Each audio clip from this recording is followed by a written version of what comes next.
So this is almost the first time in the last 2 years to see everybody. So it's really nice to be here. And I have to say, this actually is the first time I made up this title. I use this title. But then the downside is I wasn't sure what kind of audience will be drawn to this occasion by this title. So what I would do is I would try to talk about the drug discovery perspective in the first couple of slides. Then I'm sure some of you probably still want to hear a lot about the basic science, the CH aviation. So it's going to be a balance, okay? So hopefully I will achieve that. But let me start by saying, you guys are more familiar with this. And synthetic chemistry, of course, is 194 years history by today, exactly, right? But for medicinal chemistry, depending how you define, maybe a good estimate would be maybe 50 years. And that is a 50 years of history of dormant CH bond. And what does that mean?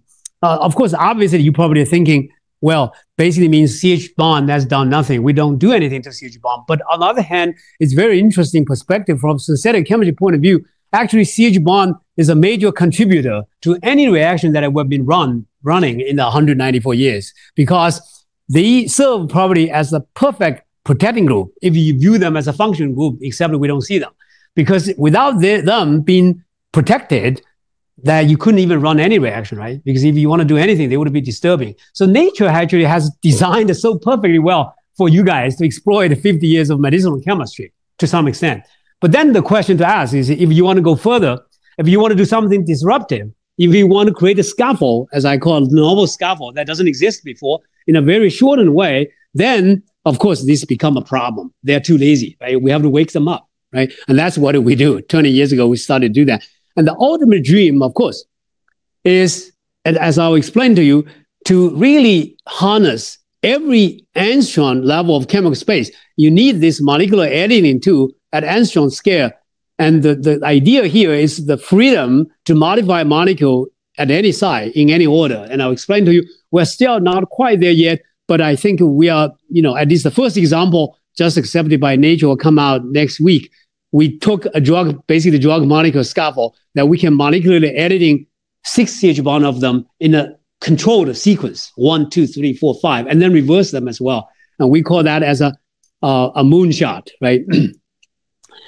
So, but in order to do that, to realize that in a more broader fashion, right? That's just one pharmacophore. You guys probably want to have a good 50 pharmacophores. If you can do 50 pharmacophores with that kind of technology, then I would say we're in a really good place for the next century of medicinal chemistry. We can really transform the medicinal chemistry. But in order to do that, we needed to really then thinking back, what exactly is the challenge for CH aviation? As you know, CH aviation has been, again, a good 100 years history, right? And then I would say extensive research, at least history, maybe minimum 60 years, good 60 years, right?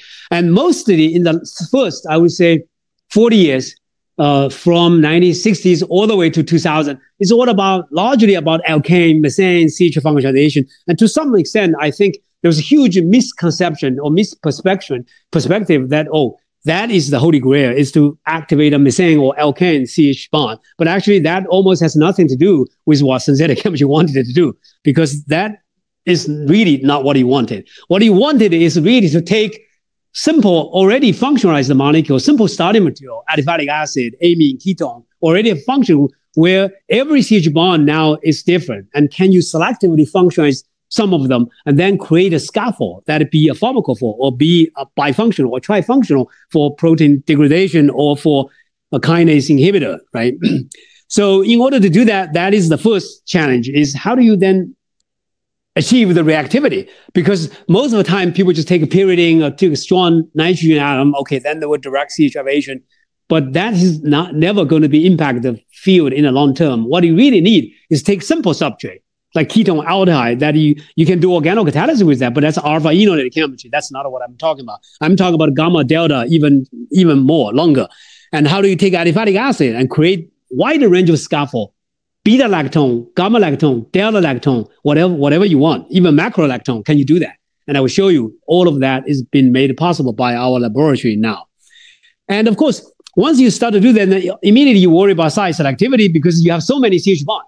For example, quinone, you guys work with pyridine, quinone all the time because they could be part of your project. But how many CH bond there? You have 8, 7, 6, right? But the problem there is all those CH bonds electronically are very similar. So you can't just do Fiddlecraft reaction or radical reaction would pick up one of the CH bond because they are the same electronically. So how do you come up with a new idea that is outside the box? It's not in the textbook. How do you control the site selectivity? And finally, of course, for SCAM perspective, because I'm an advisor actually for SCAM, so I actually helped the SCAM to build the flow and the enzymology 15 years ago, the platform. I was heavily involved to assemble the team there. So how do you then address the sustainability? Can you perform CH elevation, ton scale? Oh, at least 10 kilos on the bench here. Can I set up a reaction here in the beaker and run a 10 kilo scale and with a mechanical stirrer? And I'll show you one. Well, I haven't made the video yet because the paper just accepted, but I will put up that video soon, post online, so you can see how I run a 10 kilo large scale reaction on the bench for do CH hydroxylation with our catalyst, open air, in water even, okay? So all that, you will see that in JAX very soon, next week maybe. So let me then, as I promised, I'll talk about drug discovery. What is the problem? What is the chemistry or science you guys are doing? Arguably, right, from a 1,000-foot view, basically it's two problems. Number one is, how do you identify the target, right? That is the Vividium I co-funded with Ben and Phil, and where I'm trying to develop CH elevation fragment to really identify the target for protein binding. But then as many as a protein target you identify, then immediate challenge is a small molecule. How do you find the ligand, right? And I would say 20 years ago, probably people emphasize a lot more on the target identification. And that's because target identification, the chemical biology has not as advanced as nowadays. But I would say nowadays, if you look into the next 10 years, the target identification will be much faster. You will have by far more targets to work with. The problem now is reversed. The much more difficult challenge now could be is to find the small molecules. And why that is the case? Twofold reason. One is, as I already said, it's much faster to identify new target. But even more problematic, it's interesting, ironically, is because you guys, medicinal chemists, has already done so well, created so many small molecules for the proteins, the old proteins. What I would say is basically for all the old locks, you have all the old keys and you try to modify old keys for another old proteins. But that approach may not work very effectively in the future because the new locks is coming. You need to totally reinvent the new keys. You try to expect to modify the old keys. It's not going to do very well. You can do well, but you won't do very well. At least this is not best approach. The best approach is to start to reinvent the keys, right? So how do we do that? And that is the key. What I'm saying here is you need a new scaffold, number one, right? Quinoline is not a new scaffold, but I'm saying a new scaffold, right? Number one. Number two, even with a need scaffold, you already have a scaffold that's the quinoline. But to utilize, harness each angstrom chemical space of that scaffold to create a new space, that's another fold, the second problem, right, that we don't do very well. Number one is to create a new scaffold where everybody's gold rush, right, into what? Into BCP. And it's great. But from my point of view, that's pathetic. The whole world is working on BCP. Even I got several collaboration projects asking me to help with BCP, and we did very well. But that's not good if everybody's focusing on the BCP, because that's the only thing that's new. And I'll explain why that is the case. The second one, of course, is once you have that, then how do you do molecular editing? That would be also very enabling. So there's a very good reason why everybody's rushed for BCP, as I said, because that's a new key, right? And there was a very nice Chemistry News review, SAS Medicam. This is really intellectually very well done articles, and this chemical space expansion, they discuss very carefully and statistically showing, right, the FDA approved drugs based on structural novelty shows pioneers means the first in the class, right? As you know, new chemical entity are usually always tend to be the source, of promising new therapy. That's number one. So the new chemical entity tend to be the solution. As I said, the new key tend to be the solution for the first new lock. That's the same analogy. And number two, very interesting, intriguing to me, is 5 or less years old scaffold tend to be the main source of pioneers. That's very interesting because if it's a 10 years old chemistry, Suzuki coupling, It's very unlikely if you rely on Suzuki Carbon intent, you will find the new pioneers. Why? Because people have already built those molecules, more or less, they already fit those proteins. If they've done so well with those proteins, there's no reason they would be doing better for the new proteins, because that's called a lock and key principle. You're not supposed to, right? It shouldn't be. So therefore, you always need to create a new scaffold, but that's the tough part, right? And this, I have to be very careful. I hope not many new farmers here, they would be against this, but it's a fact that's disclosed in this paper. The big farmers are actually creating very few pioneers. And that's not because the medicinal chemists in the big pharma are not good. It's because it's a big ship. Everybody has turned in the same wheel. They don't have time to create a new scaffold. They have to finish the job in their hand, right? So, but that is the problem. The big pharma has to think about it. Okay. So based on these, then I would conclude the novel three-dimensional scaffold created by CH activation will be a very rich source for pioneers in the next 5 years, 10 years, or even maybe 20 years until some other big ideas came up, right? And the secondly, once you have a scaffold or even a known scaffold, it's very important to fully exploit the scaffold by doing molecular editing to accelerate the process from lead to IND. Because even if you have a lead created from, let's say, high throughput or even AI, so you guys know we work closely with AI. Some of my students trained by AI.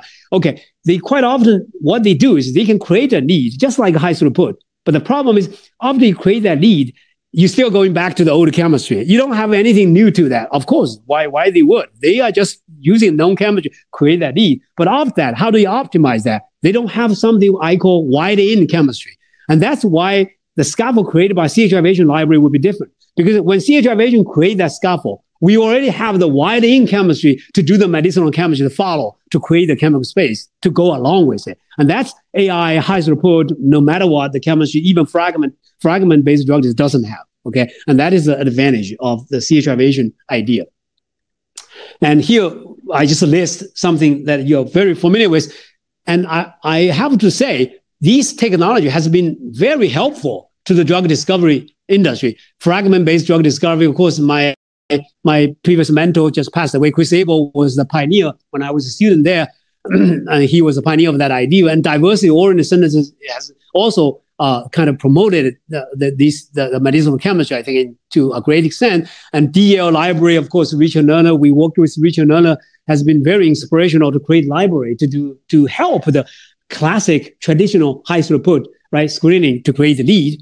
And of course, AI generate virtual library, I'm also a big fan. I think it's a great idea. You can use that to generate library. But all of this have the same limitation as I just explained. Number one, the quality, they are very helpful. They are auxiliary, but they do not change the quality drastically of the lead compound, number one. Number two, the novelty of a chemical entity is still confined by the known reactions, by the known scaffold that you would have, because that's what you put in and what you came out of it, right? You shouldn't expect that to happen. And finally, even if you have hit the chemical entities as a lead by these methods, then the optimization is still limited to whatever you have to do. The known chemistry doesn't have the wide-in new chemistry to do that. So it's very important, of course, to create new chemistry.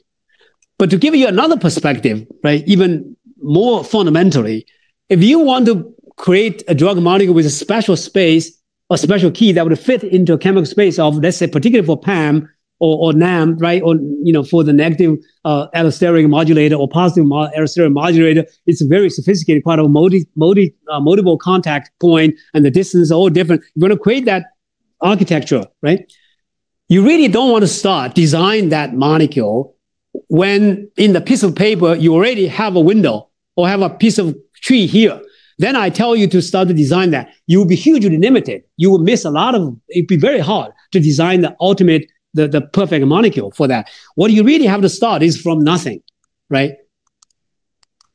And why you want to start nothing? Because if you start from nothing, very simple ones, then you can have the ultimate choices of the space in north, south, east. Each part you can install whatever you wanted. And so what is nothing? Nothing is basically CH bond. That's where you want to start. Of course, you do have one handle, one function group that can be used as an anchor point, right? But then the rest of it, many of them are CH bond. And I'll explain to you, you can have a 9 CH bond and one function group. And you can buy from Origin for $1 1 kilo. But that's all you need for the whole drug discovery program. That's the dream. Every medicinal chemist should have just one or two subjects. Very simple, aliphatic acid, aliphatic amine. And you build all the scaffold, cyclization, everything I'll show you, lactone, proline, piperidine, everything you can cyclize, but based on the CH-aviation chemistry, right? So here I will give you a proof of concept, a couple of examples, right? So for example, Pfizer has been working on this project for quite some years, right? To build this scaffold.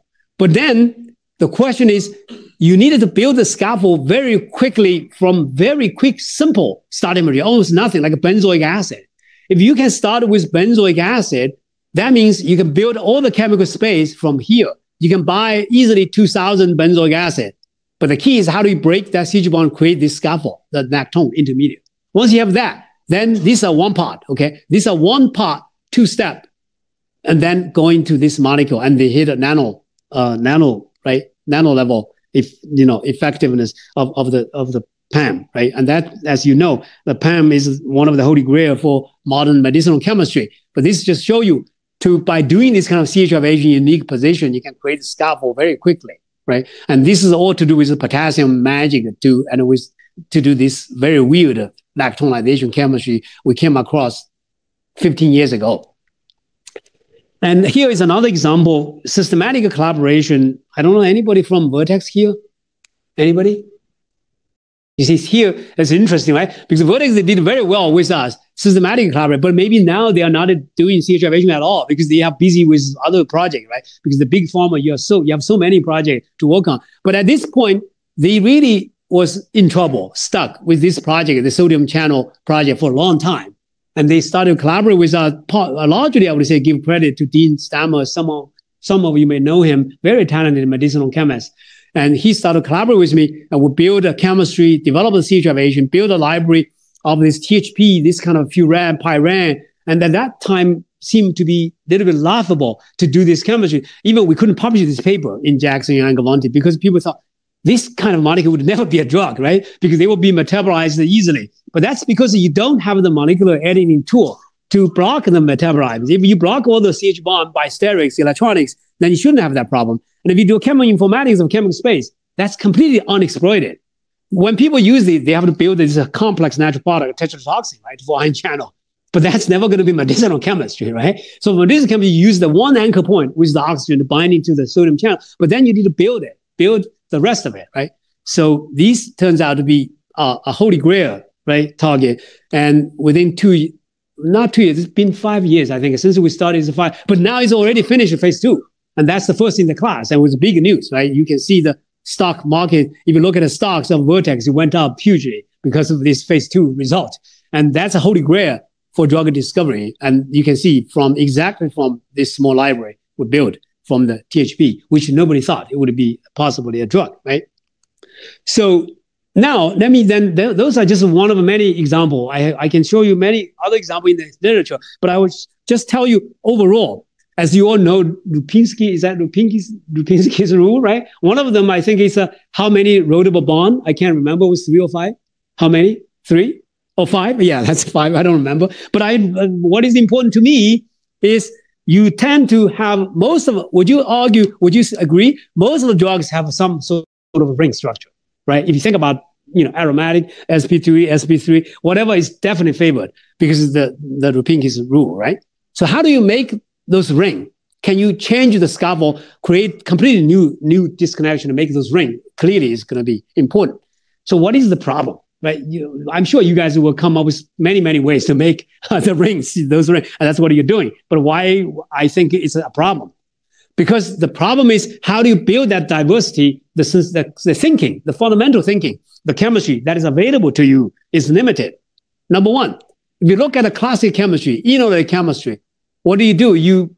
Huge amount of chemistry, organocatalysis, Evans auxiliary, very, very useful chemistry. But you build this 1-2 relationship. And then you do double bond chemistry, you still build a 1-2. And then, of course, you can do cyclization. You can design this into a ring closure or even on the ring to make a diversity, right? So if, let's say, you want to go through to a 1-3 relationship, why you want to do that? Well, sometimes the protein, the contact point, the distance is very important. You don't want to have a 1-2. Sometimes you want a 1-3, depending how the pocket position present themselves. I don't think everybody's thinking that way, but that's how I think about molecular science, because that's how I design the ligand and molecular recognition, right? So if you think about that way, then you obviously you want to do 1,3. So how do you do 1,3? You read the textbook. Then you have to do unpolar. You have to install a double bond, right? Then you do the conjugate addition. That's how you do it, right? But now what is disruptive through many, many years of work, almost 15 years before we hit the first example, is can you take aliphatic acid so that you can have huge diversity, all kinds of starting material, very cheap, very simple. You can just directly make this bond. And that will be 1,3 relationship. And I'll show you in a moment. That is totally relevant to the ring structure, okay? At the moment, nobody think about it. We are just thinking about fundamental science. But the fundamental science, the more fundamental, even though they look like not useful, later will become transformative. And that's because in the beginning, people don't see that. But of course, when we did it, we already knew what's coming. So I will show you in a moment. Even better is, can you then hit the gamma position? And why we want to hit a gamma position? It doesn't make any, looks like it's irrelevant to what you're doing, the ring structure I showed you. Of course it is. It will transform what I just showed you. And here is what I showed you. By the ability to have two catalysts that would hit beta and gamma, you immediately create the scaffold, that Pfizer project I told you. And this would be, of course, much more sophisticated project than the Pfizer project. Pfizer project, that one was just benzolactone. It was easy. We did it 15 years ago. But if you want to create three-dimension lactone and then lactan, or even nitrogen put in there, you need this chemistry, right? And so that tells you how to think about fundamental chemistry differently. In the beginning, people just think, okay, it's great. The conjugate addition, he's doing 1,3, direct 1,4. It's all beautiful, kind of sexy chemistry. But practically, you think about drug discovery, this is how you relate it. You relate to ring structure. And here, bioactive natural product, that it would take typically, in this case, 12 steps, 15 steps to make. But now you can make it very quickly and make a library, right? It's all this disclosed in this paper, of course. So with that, then, I hope I have kind of given you the perspective why you guys should be thinking about CH aviation. I know most of you guys are not. I think all of you guys probably think CH aviation is very interesting, something's coming, but I don't think necessarily you are thinking about it because it's still one step away between the paper I published to the project that in your hands, right? Quite often it's not obvious, even though I showed you many examples that happen. But there are thousands of examples, medicinal chemistry project there. How many are they using? Maybe only 5%. And that's not good. I think really it should be 20, 30%, 40%. Then I think that makes sense to me. It should be, but that's not happening yet. And that's why I spent so long to explain to you in the first couple slides. But now let me then turn into the basic science using the remaining of my talk to explain to you the scientific part in case some of you might want to know how we develop this. So as I said, we divide the field into 4 challenges, and that's how we view it. And I think this is started in 2002, I would say, from Cambridge University. I think before we started, almost no one even necessarily defined the CH aviation in this context. Everybody just said break CH bond like alkane or whatever. But this is probably the first time we really nail this down. Clearly, this is what we want to address for synthetic chemistry, okay? Not for just general CH aviation. So here is the dream list, is can you take all these substrate, right? Aliphatic acid, but doesn't have to be aliphatic acid. Now we're doing ketone, we're doing amine, depending what you can buy, diversity. And then to make all those transformations happen, not just one transformation. If it's one transformation, it will be limited because if you want, let's say you can do one halogenation or boronation, then what are you going to do? You have to do still Suzuki company, whatever later, right? So it's not convenient. You really want to do is all kinds of transformation so you can make the best plan for your medicinal chemistry or total synthesis. But the challenge in the beginning, as I told you in 2002, was CH aviation more or less either it's methane, just hit it with gas phase and then get the activation, which is scientifically, fundamentally very inspiring, very interesting. Or you take a pyridine kind of phosphine and then do direct demyelination. But this, of course, will have nothing, useful for you guys, right? So the key challenge in the beginning, although I should mention that at one point people thought this Mirai system seemed to be very promising because you can take this ketone, do the CH kind of activation, but it turns out this is not a general because it's not a general ketone directed. Instead, it's almost like a conjugate addition. So you need the conjugation of the ketone with the ruthenium, and that's why that chemistry, of course, almost nobody's working on that now because it can't expand to sp3, of course, because that's conjugation system, right? So then we came up with this idea. I showed you the Pfizer example, is to assemble this pre-transition state by this potassium salts through this weak coordination between palladium and the carboxylic acid. The emphasis here is really you want to use a native substrate. That's the key. Because you don't want to have the substrate, then install, make it directing groove, then do it. Then I know you guys would never use that. Maybe you will use it, but once in a lifetime, right? You won't use it on a daily basis. Because that's what you guys do. Take it through a company and just use it, right? So it turns out this is possible. And then indeed, this made a huge difference. Immediately, the diversity, the key is the distance. The distance, as I told you, is very important. When you discover drug molecule, it's very important you can control the distance, where to put in the second function group for the contact point, right? That's the medicinal chemistry should be thinking about. And here, exactly, immediately you change the distance. Not only just ortho, you can do remote positions, right? And that's very important. And you can see, as a result of that, the field exploded in total synthesis, even though you guys probably don't care, don't necessarily pay that much attention. But here, I just selected a collection of the last 10 years, how many people have used our reaction, our catalyst, for making very complex natural product, right? If they can make a natural product, that means you can use it for your molecule too, right? It's in very complex setting, late stage, early stage, and you can see all the household big names for total synthesis. They have all used our reaction. And this is probably one of the most application in any new methodology developed in the last 10 years. You know, it's many, many applications using our reactions, right? So then, but that's okay. This, I would say, it's still very limited. And the reason is because those are still sp2 and those are not enantiomer selective. So that's the big problem we have to solve. And the second challenge, as I will share you about sharing with you, is the enantiomer selectivity. And what is the big fundamental challenge?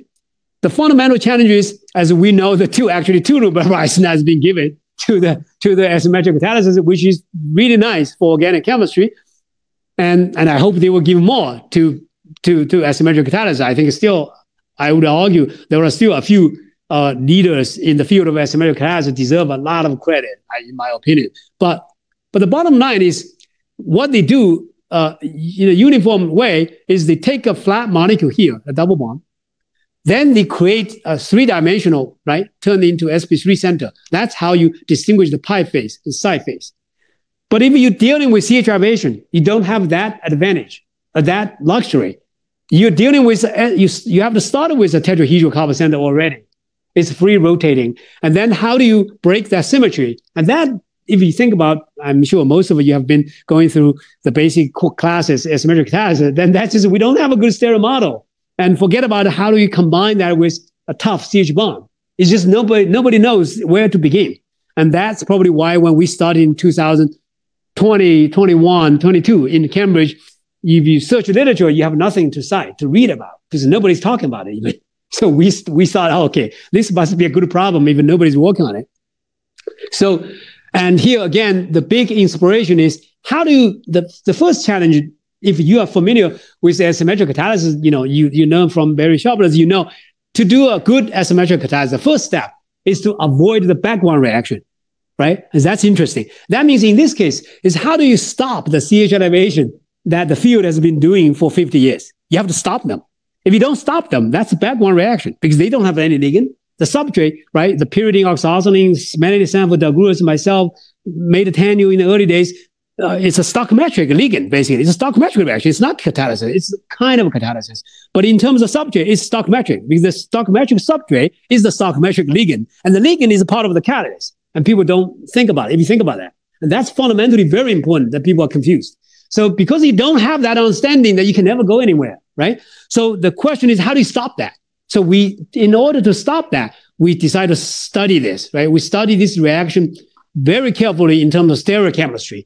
And as E.J. Corey always tell me, my mentor, stereochemistry is still by far the most important tool to get inside into something that's new chemistry. That's the only step. Yeah, nothing else can replace that. So we built the stereochemistry model, and that's how we got to know this. And we realized the trick is here, is how do you stop this reaction by using weak coordination, and then assemble the same conformation, and then drive the reaction by external ligands. Then you would have catalysis because the ligand then would be catalytic. But that's huge challenge when we started that. And I'll cut long story short, but okay. So the weak coordination, actually, we received constant challenge from NIH grant review, paper review from good friends in the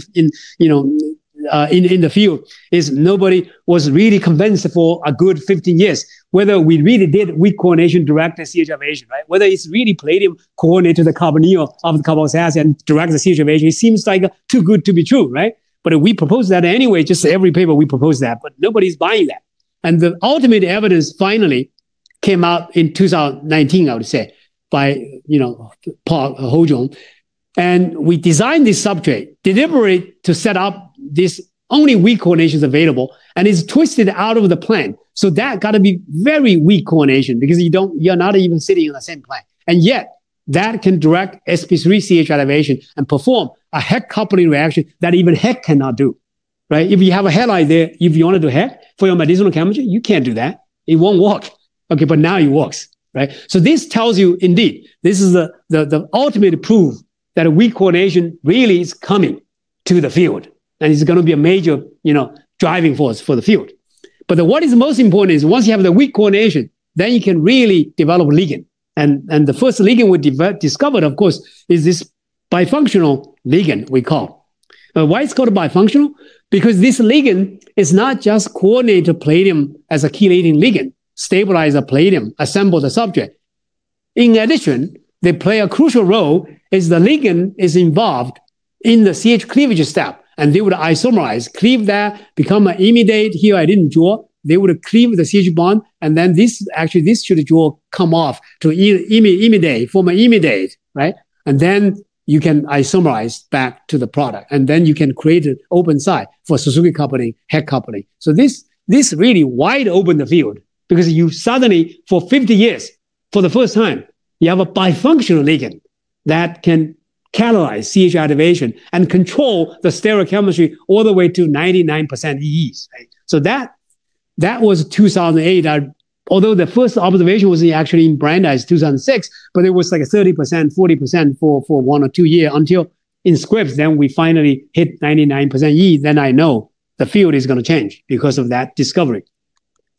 So here is just summary, tells you, we spent from 1960 to all the way to 2008, finally we were able to jump from palladium acetate, jump a huge cliff onto a rich, fertile land of chiral catalase, finally, right? Because before, whatever you do, everybody's just doing palladium acetate. If you read the paper, everybody's just using palladium acetate.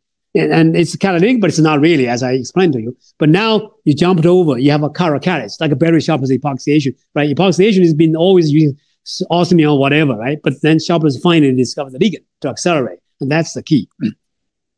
And once you have that, then the synthetic level application goes up, right? Now you can do chiral synthesis of very complex natural product in a very short way, in a large scale as well for natural product synthesis. This is one of the top stuff from China on knee. And of course, there are many synthetic chemists have used this chem, but this is use our ligand, our reaction. It's a beautiful synthesis, enabling synthesis. Otherwise, it would be very hard. But for me, even more important is the understanding, as I told you, the stereo model. Usually you think C2 stereo model is great, right? Like this C2 ligand. But in this case, you can see it's completely opposite. The C2 ligand actually is really bad, right? It's a 0. And immediately you can see why, right? Here, I just want to explain to you. If you have a C2 ligand, I mean, you can still get EE. In here, you just don't get anything because both are very close. But if it's further away, you may get some EE. But at least the C2 doesn't help. Because one chiral center is canceling out the other chiral center. They're fighting each other. One is the top face, one is the bottom face, right? In terms of this new chiral center. So this is not going to help. What you need is one chiral center. So that will have a stereo clash to set up the new chiral center. But the challenge, of course, is you don't want to have a mixture.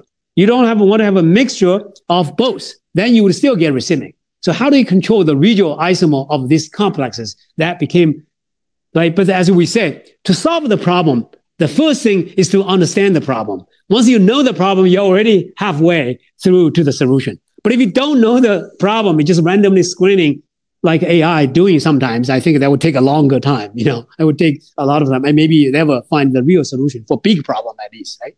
So with that, then we set our eyes to finally we thought, okay, we can take aliphatic acid, build a ligand that it would really just like a new disconnection for conjugate addition. That would be very powerful. But the second point, of course, is the entropy and enthalpy argument. And this is a very interesting story. It goes back to when I started in 2001. I met George Whiteside visiting Cambridge University as a taught lecturer. And he was asking the whole faculty, say, what is the biggest problem in chemistry? And everybody was astounded, including my supervisor, Chris Abel, gave several answers. And George Whiteside said, no, that's not. And then finally, George Whiteside went to the chalkboard and said, delta G, delta H, delta S. This is the problem. Then whatever problem you work with, that's a problem, right? So that I always remembered it, but I didn't know how that would impact my project. And it turns out, very interesting is George Whiteside heard my talk 3 years ago, finally, after 15 years in Beijing, and he was very happy that finally we connected that into this problem solving. And that is, you really want to separate the entropy and enthalpy in order to maximize the delta G for your benefit, right? Because then if you design them together, it's very hard. But if you separate them, you can design the substrate binding to have a perfect entropy. Then you can design your ligand separately to favor the ligand. That's the idea. If you optimize them separate, then you combine them, then you get the best shot. If you just randomly just check the yield, then you basically optimize both at the same time. And they could go either way, to different, in the opposite way. Then you would never find the best spot, right? So that was very important. And of course, I thank all the collaborators for helping us. And so with that, then finally we designed this ligand. We thought we would combine the entropy, which is the subject binding, and the bifunctional piece, this NHAC, and then with the enthalpy from the pyridine pump electron onto the palladium, that would help with this whole pre-transition state. But it turns out this never worked for several years. And the reason is, when you look at the transition state as a dead one, quite often the problem, I think even computation study, AI particularly, will have that problem, is they look at structure as a dead structure. But human beings should look at it as dynamic structure, even the pre-transition state. When you look at this pre-transition state identified, what you should really think about is if they pull the CH bond off, what's going to happen? What's going to happen is the carbon anion has to then pump electron onto the palladium. And what's going to happen to the nitrogen? You cannot have the palladium-nitrogen bond anymore. That has to withdraw, has to break, and then isomerize back to imidate. If you see that down the road of another sub-pre-transition state, then you know this is a problem. Why? Because this is 5-member chelation too stable. So what do? If once you realize that, you just loosen them up. Add one more carbon in between. Immediately, you solved the problem. So this then became the first big highlight for enantioselective catalysis, CHFH. You can take aliphatic amide, you build all this, and many of those become fragment in vividium, of course, as a good starting point for drug discovery. And the same principle can then be extended to address the alpha chiral center. As you know, alpha chiral center is still a big problem, particularly when you have a methyl. It's called a magical methyl. Alpha chiral center is very hard to use the auxiliary approach still because it's too small, right? But now we're trying to address that as well. As you can see from this paper, and we published many products here. You see how this alpha chiral center can be built. And we extend this to cyclobutane, and in interest of time, I will go through quickly. We then remove the directing group amide as well. Even amide is very simple, but still sometimes you just don't even want to use that. You want to use carboxylic acid, right? Carboxylic acid, just simple. Just take carboxylic acid and you just build the chiral center. That I think you guys will like that. Easy to use. But let me conclude this part of the talk, telling you, because it's huge. There are so many aspects to the field. It's so confusing, but really it's not confusing. If we are all brutally honest in the field, we have to really be clear. The only solution to the whole field is ligand. It's like when you're buying a house. Don't tell me that house has, that the bathroom is not great. That house, the balcony is not look great. No, all that doesn't matter. What matters is the location. And that's the same thing. But I think the whole field, it still takes time for the whole field to digest this. And I think that is the key message I want to keep sending to the community. Is really, if you don't you don't try to discover new ligand, it's very hard to make a real contribution to the field. That's the only way to move forward. Think about Buckworth, Hardaway's amination, Suzuki coupling, where the contribution come from, the ligand design, right? Look at those ligand, powerful Buckworth ligand, how impactful that are, right? That's how you get the reaction really to work, right? And the CHFH, the same. It's just harder, CHFH, because nobody even knew what the ligand would look like, right? That's the hard part, because people don't even know what motif, what kind of structure would even be ligand, right?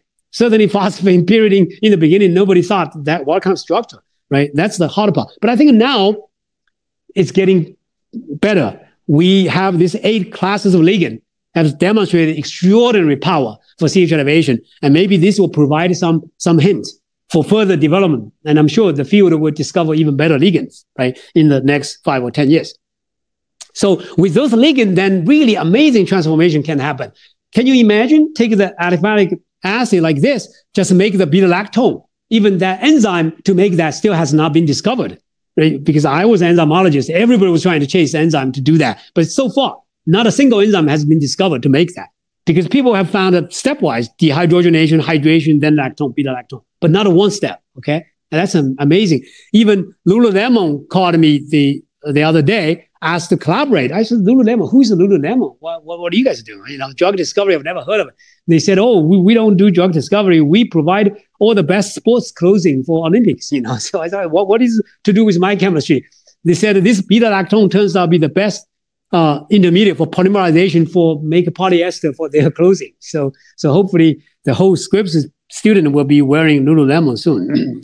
So with that, then you can tell. But for drug discovery, what is really relevant, right, is to open the lactone with a wider range of nucleophile, electrophile. So I suggest all the medicinal chemistry should have, 100 grams of beta-lactone. And then just use that as like a weapon, and then you just open it, and then you get the building block, whatever you want, right? The fluoride, whatever, the labeling, fluoro 18 labeling. If you want the fluoro 18 labeling, make a beta-lactone, and then just fluoro in. It will be F18. Very easy, right?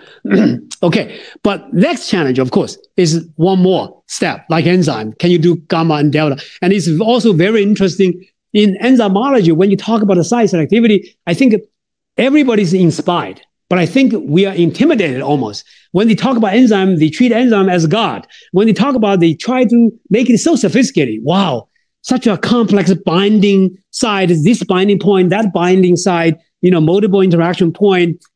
That's way too complicated, which is correct. You do need to understand that. But I think what is missing is the simplified version. That is, we can actually use, we can distill them out and use for synthetic chemistry. That is the distance and geometry. If you boil down to all the enzyme catalysis, what they're doing is really directing through distance and geometry. How they're interacting is exactly controlled by where the hydrogen bonding interaction is and the position, how far the distance and the geometry, the cyclic transition state will be controlled by the distance geometry. So inspired by that, we use the approach. Then now we can use that approach largely to control the site selectivity now. Right? And this is some of the example. By design the bite angle, you can change the site selectivity.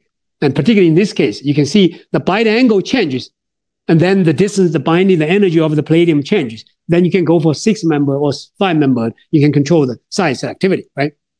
And as I said, once you have those sp3 CH elevation, then the total synthesis application will get much better, gets much more complicated, much more efficient. And you see this already come out in Jack's synthesis using our ligand, using our chemistry, right?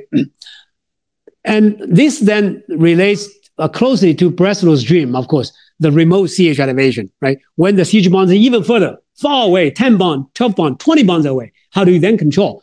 And we call this 3 apples problem, right? It's that you cannot distinguish by electronic effect. How do we do that? I kind of already mentioned the distance geometry, but how do you then mimic enzyme using that as using one coordination point, but by engineering the geometry here, right? The 180 degree here, and then U-turn, molecular U-turn here. How do you position the palladium precisely to the ortho or the matter position to control the site selectivity, right? That seems to be very naive and wishful thinking, but it turns out all to be possible. Now we can do 10 to 20 bonds away, control site selectivity. But the academic, scientific conclusion or learning insight is, one, you need a molecular U-turn. And this is a favorite term actually created by my colleague, Julius Rebecca, who was actually used the term beautiful in supermolecular chemistry, using molecular U-turn to assemble the supermolecular structure, which is very inspirational.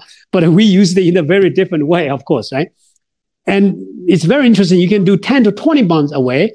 And it turns out the macrocyclophane geometry is very much needed. It's very special. You draw this bond. This is a cyclophane, metacyclophane, and that is favored transition state, right?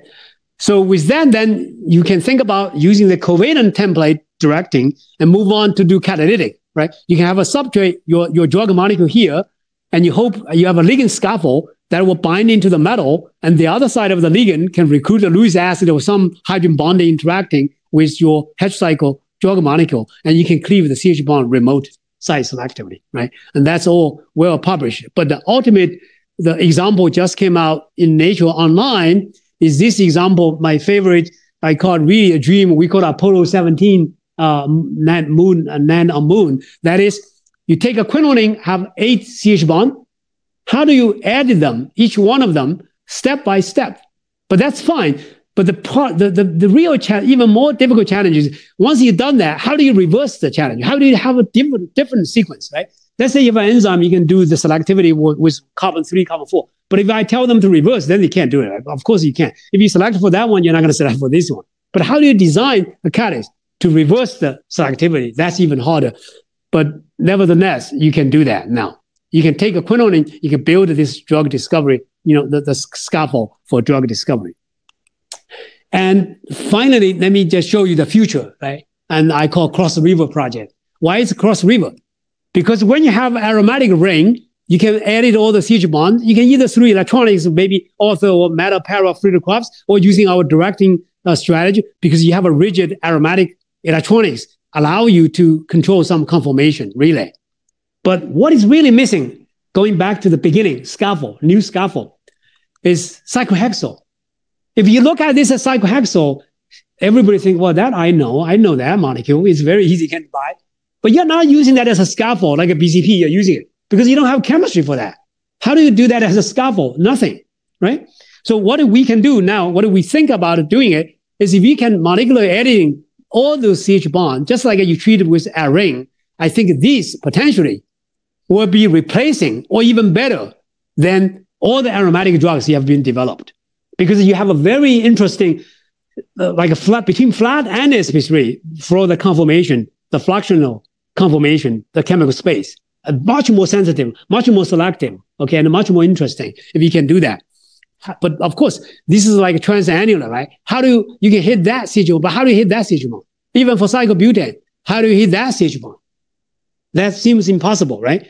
But think about the distance in geometry. I can tell you, I wouldn't be showing if we can't do that, but actually we have done this. We've finished all of that. And we're submitting this to science very soon, even though they can reject that, of course, but at least we've done that. So why that's powerful? If you look at this molecule, that's a drug molecule, right? That's like well, it's not drug yet, but it's a good hit. This takes typically 12 steps to synthesize, actually. Now, just one step, we can make this molecule. And that's a dream project for medicinal chemistry, right? You want to do one step, it's already a drug. And from both commercially available and kilos, you can buy kilos for $1, very cheap. But it's a drug molecule. And even for Essichem, if they want to scale up for 1 kilos for whatever IND, perfect, easy, very easy.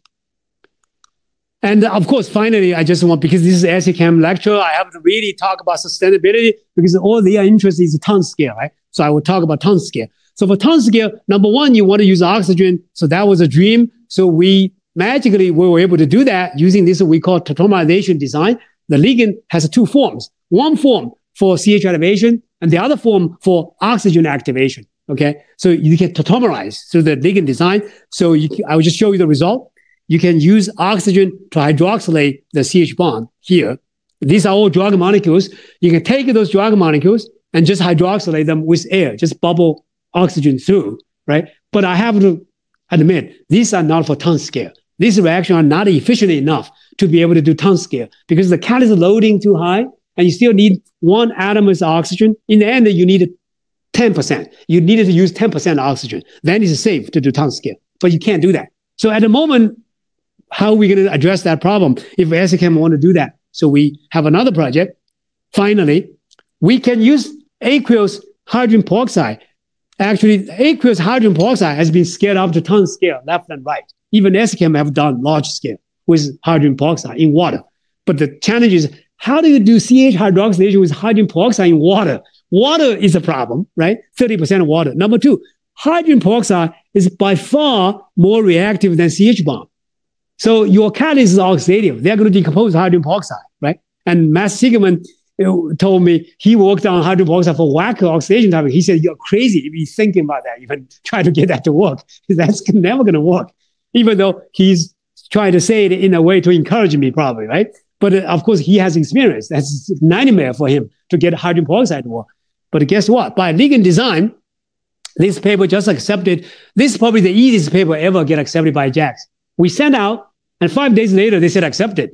Because we, in our abstract, all the subject scope is more than 200 grams each subject.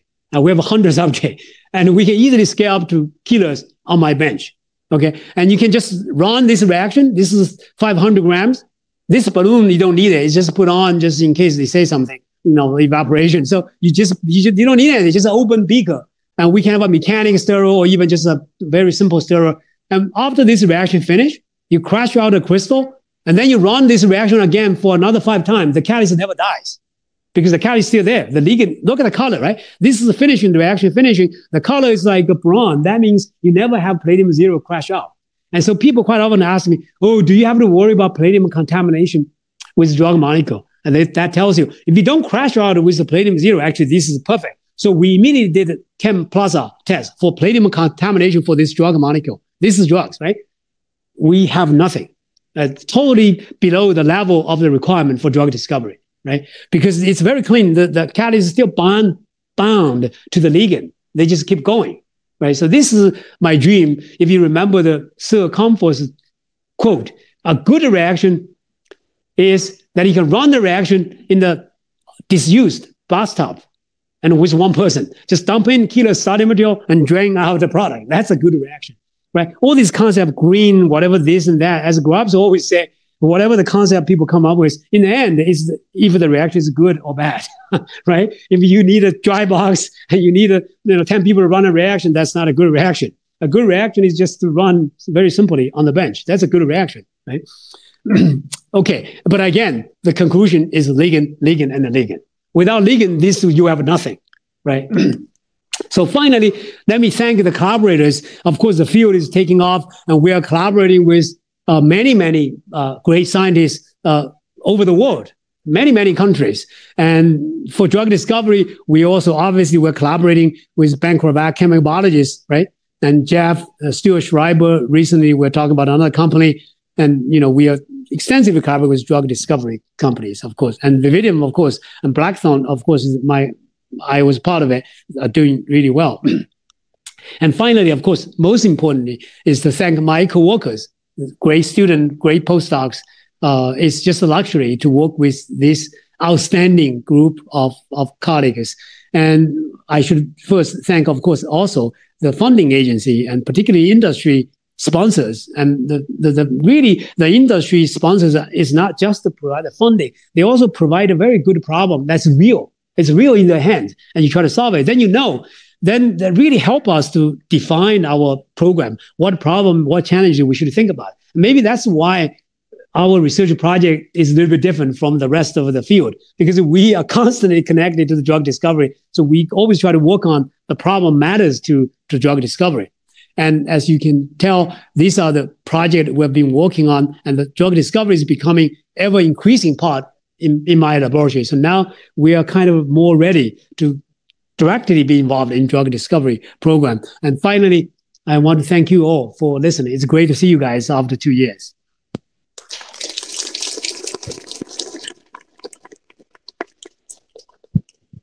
I'm so grateful that your interest is not doing kilograms after kilograms after kilograms of simple activations, because that's our part of the job now. But what a firework of different chemistry and different thought process. Floor is open for questions.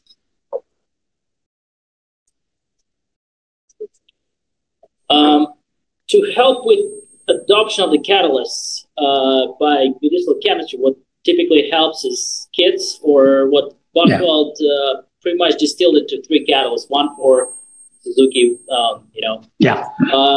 How much time does it take to optimize the CH activation reaction, or do you have any kits? Does Millipore Sigma sell them? What's your strategy on this end? Yeah, that's definitely a very timely question that we are beginning to think about it. But to answer that question upfront, I have to admit, this is going to be very different strategy compared to Suzuki company you mentioned, because that's a very specific reaction, very well defined catalyst. Even though the substrate changes, they can change a little bit, but honestly, more or less they work, which is the best ligand. Well, you can say still, I would say this, use Buckhorn's best catalyst, probably you can, even you don't do any screening, you can still get 50% of the Suzuki company to work probably, right? Is that fair? And then with some Buckhorn's help, you can get probably 80, 90 or even more to work. So that's not the situation with CH aviation. Why? Because the CH aviation, first of all, you definitely have to classify into different classes of substrate. For example, you cannot expect the same ligand would work for aliphatic acid. They would work the same as amine and ketones. So I think it's very important to divide, as we already started to write reviews, to divide the subject classes is very important. Because the reaction, if you change your aliphatic acid to aliphatic alcohols, it's going to be completely different, the conformation characteristics. So you have to, that's number one to remember. Number two, CH aviation, of course, when you talk about CH aviation, you're not talking about one reaction. And that's why they're powerful, but also it's more complicated. Because depending, you want a hydroxylation, or depending on you want to do Suzuki cup, well, not Suzuki cup, let's say arylation. You want to put an aryl group.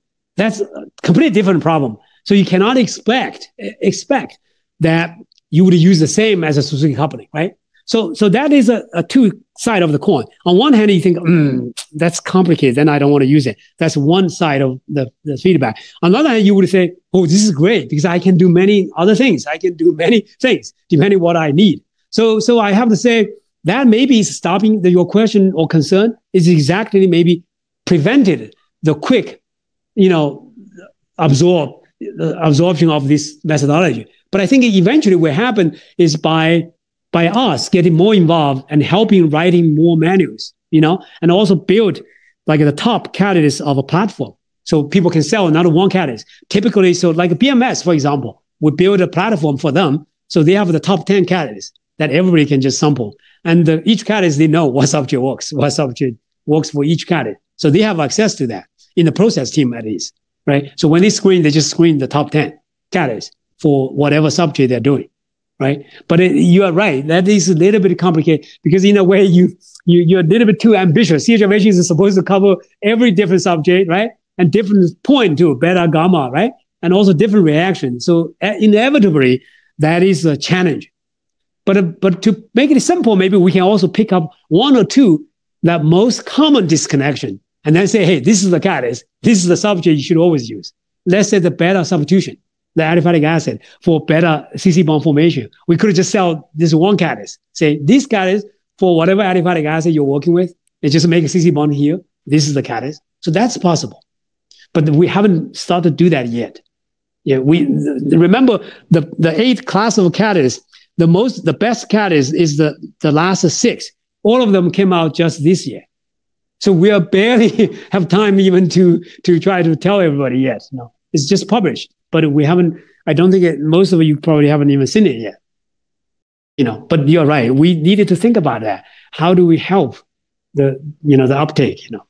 The very simple problem that I can describe why it is important. It's different people that design the library and different people that run MedChem program. Yeah. When MedChem team lead sees a complex structure, although somewhere within the company there could be knowledge how to make it, if it's too complex, the MedChem I'm going to deprioritize whatever I can assemble through Emmet Suzuki. That's what's getting prioritized and advanced to lead series. That's a very good point. I think the adoption of CHF in that stage for the medicinal chemistry design and for the later the kind of optimization medicam or process, it's very different. So for the stuff you're saying for the design in the beginning, when they look at a molecule, I show you those one, probably they would just say, okay, not go there. Because that looks, even to me now, is very simple. But for them, probably take 15 steps. So they would never design that. And AI even would avoid that. Because AI, they design the route come up, 15 steps.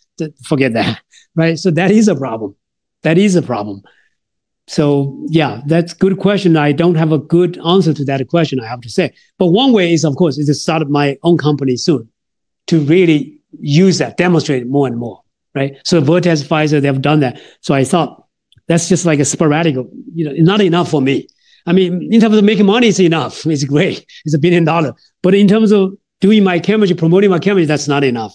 I want to do demonstrate many examples in my own company, and to show many scaffold I build can lead to R&D. And I want the big company come in and say, hey, collaborate with us. Even for the PAM project, I know they're working on. I just build the scaffold very quickly and show them, look, this works. It's already the high level. So collaborate with the big company, and maybe that's where I can promote. That's what I'm thinking right now. Actually, we will form a CH Aviation company very soon. Completely different to Vividium. Vividium CH Aviation is to help the fragment, to help Ben. Ben's platform is really the powerful for new target. But for the CH Aviation company that we're building now is really to go for any target that is challenging, but focus on CH Aviation chemistry, to build the library, build a scaffold, to have an early hit or promising hit, then look for collaboration. Soon, hopefully you will hear in the news, maybe. We're in the middle of establishing, hopefully in San Diego. Good luck. Yeah. Thank you. Yeah, I think it's kind of trying to follow up his. By the way, if anyone is interested in this company, write to me. I'm trying to follow up his point. Is kind of like the CH activation is not like the Suzuki company with a lot of certainty, right? So this way, kind of like a lot of uncertainty. I'm kind of trying to say whether the CH activation is more like the end reaction. So certain reaction will happen, but the substrate will be different. And then maybe you can actually have a series of the ligands that you just mentioned, just like we have the index, and then you do the screening. Yeah. So I don't know whether that can solve. Well, for sure. But it sounds like a complicated, but if you really think about synthetic chemistry, you can also argue it's not that complicated. Why? Because you think about classes, you can say benzoic acid is one class. We pretty much there are so many benzoic acid, so that's one class, one ligand, we already done that. And phenolacetic acid is slightly different. It's one more carbon, and we have a ligand for that. So that's just give you one example. And for aliphatic substrate, again, you can just divide them. I think the best way to divide is divided by the class of substrate. Aliphatic acid is one, we're doing very well. And then amine and a ketone aldehyde, we are coming. And then the next one will be alcohol. Alcohol, we're just beginning to have some great success. You can take alcohol. Once you divide them into those categories, I mean, then you can ask yourself, whatever molecule in your hand, ask, is this alcohol or this is the acid? And maybe you say, oh, none of them is. This looks like something else. Well, it can't be. It has to be an amide maybe. But amide can be traced back to acid, right? You see what I mean? Or if you see a nitrogen, you should think about this is the amine. You see what I mean? If you see an alkyl amine related. If you think a little bit harder, you can never escape. It's always this class of compound that I just mentioned. But maybe not exact direct, maybe one step back doing a retrosynthetic analysis. You know what I mean? Yeah, but it won't be Suzuki company.